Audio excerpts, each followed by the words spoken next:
বর্তমানে প্রবাসীদের রেমিটেন্স খুব দরকার। আসসালামু আলাইকুম, আমি রনি, মালয়েশিয়া প্রবাসী। যে যেখান থেকে আমার আজকে ভিডিও দেখছেন সবাইকে স্বাগত অভিনন্দন। বন্ধুরা, বর্তমানে এখন যে দেশের অবস্থা, এই অবস্থায় রেমিটেন্স খুবই প্রয়োজন। এজন্য প্রবাসীদের কাছে সরকারি দল বলতেছে যে রেমিটেন্স দাও, আর বেসরকারি যে দল তারা বলতেছে রেমিটেন্স দিয়ে না।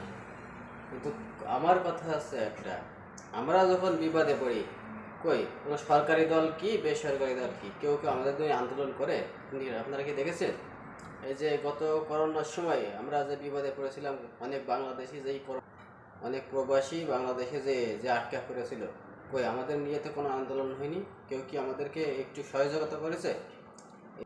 কিছুদিন আগে শুনলাম যে ওয়েস্ট বাংলা প্রবাসীদের লাশ বহন করবে না, কই এই নিয়ে কি কেউ প্রতিবাদ